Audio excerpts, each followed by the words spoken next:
Look at this problem. This is an example where we are going to apply Coulomb's law. It says that we have two beads that are on a insulating wire, a straight wire. Q1 is positively charged with 1.28 microcoulombs, and then the angle the wire makes with the horizontal line in a downward orientation is 42.3 degrees, so that is this angle. And then there's another bead, and that's negatively charged. You can see that has a negative charge of 5.06 microcoulombs, and both have masses. The first one M1 and the second one M2. And then the insulating wire is frictionless. There's no friction, so we have to consider that also, no friction. When the two beads are 0.380 meters apart, so at that distance, the net force acting on bead 2, the second bead, is 0.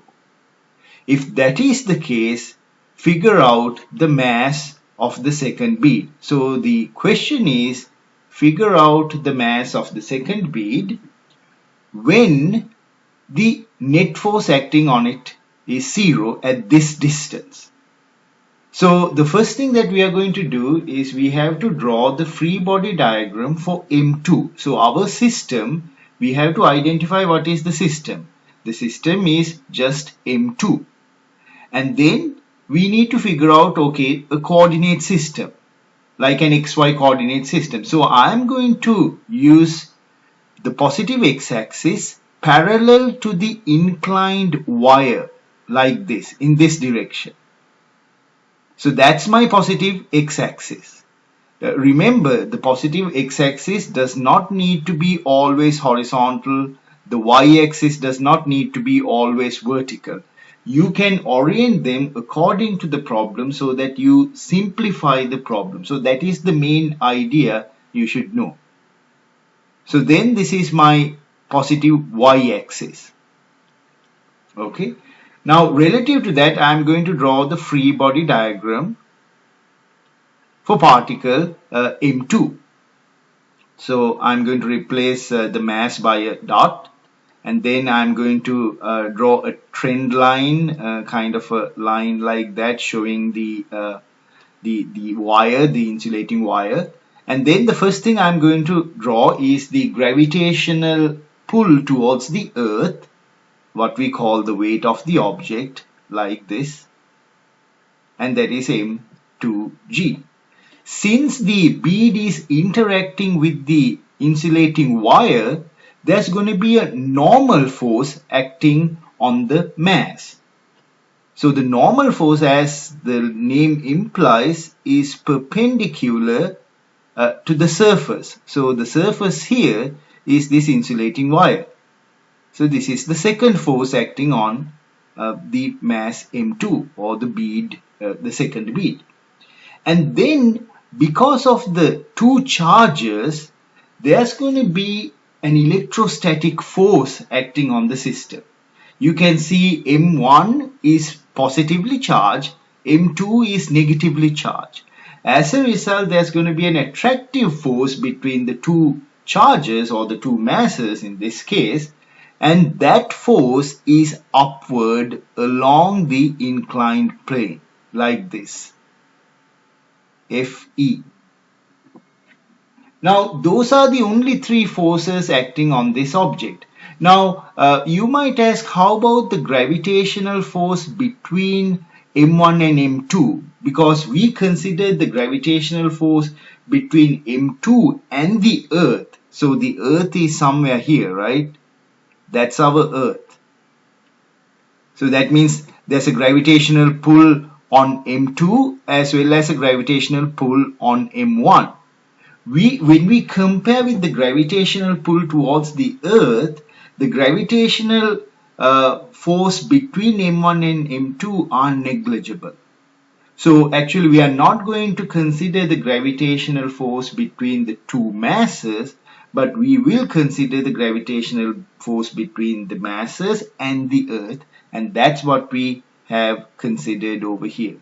So this completes the free body diagram for M2 mass. Okay, and I'll go a step further and use the angles, the geometry. You can see I can draw a horizontal line like this. And when you look at this figure, you can conclude that this angle is theta, that is that 42.3 degrees. Now then I'm going to extend this FN line, that line of action, like that, and then you should be able to figure out that this angle is 90 minus theta from simple geometry, and you can see there's a 90-degree angle over here. As a result, what is this angle? That's also theta. So that's the important thing that I want to show here. So this angle is theta, and similarly this angle is theta.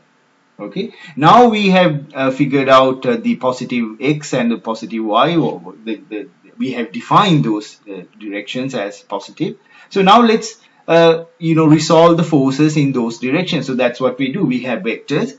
We are going to resolve the vectors in those two perpendicular directions. So first I'll write down Newton's second law from Newton's second law.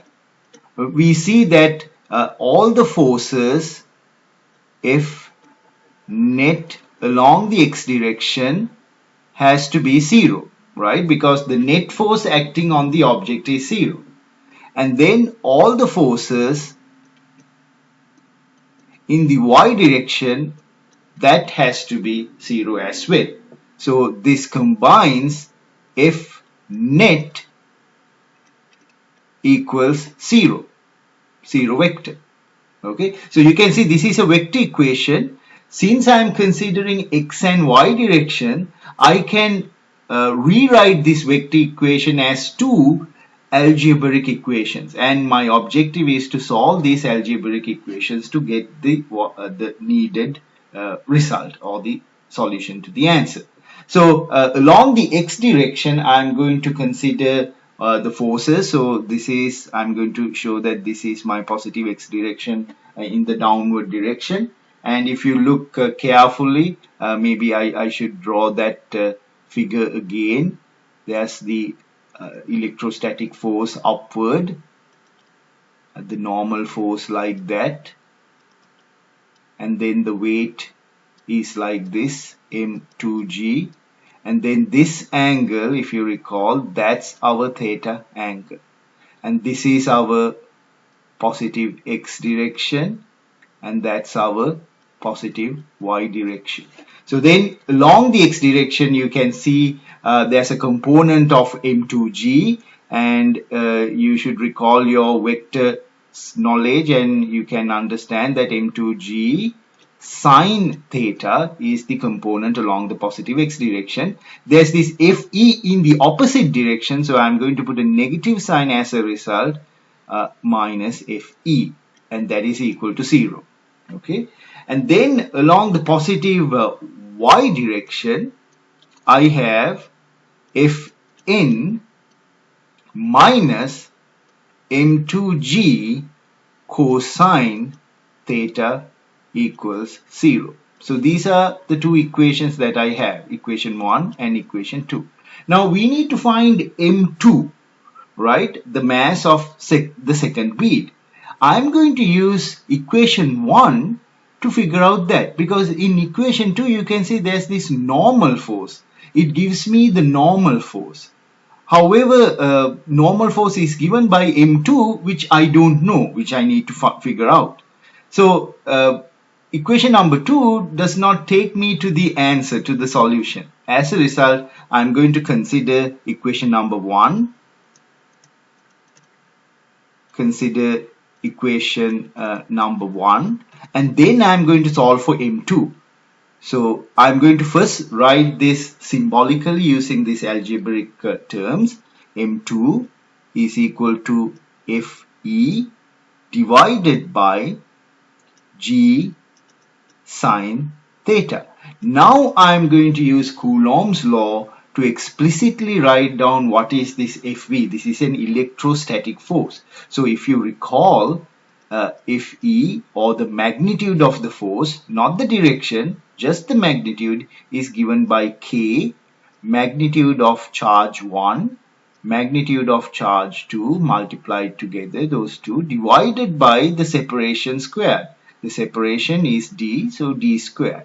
So I can explicitly write this Fe over here in the numerator, and then you should get K, Q1, Q2 over d squared, and then in the denominator G sine theta. So you can rewrite this K, Q1, Q2 over d squared G sine theta.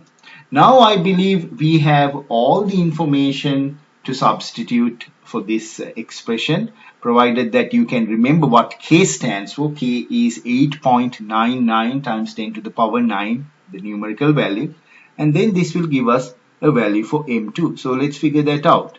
M2 is equal to K 8.99 times 10 to the power 9. I'm not going to write down the units at this point.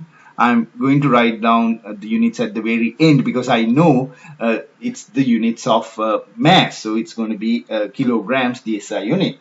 And then Q1, you can see it's just the magnitude. So I'm going to put 1.28 times microcoulomb. So that is 10 to the power 6 multiplied by magnitude 5.06 times 10 to the power minus 6 coulombs. Divide that by d squared, which is 0.38 squared. G is 9.8. Even though it's not given in the question explicitly, you should know that it's 9.8 meters per second squared. And then we have to put the sine value, sine 42.3 degrees. Remember, it's in degrees, it's not radians. And then you can simplify this expression, and up to 3 sig figs, you should get this answer 0.061 kilograms. So I'm going to use SI units to express the final answer.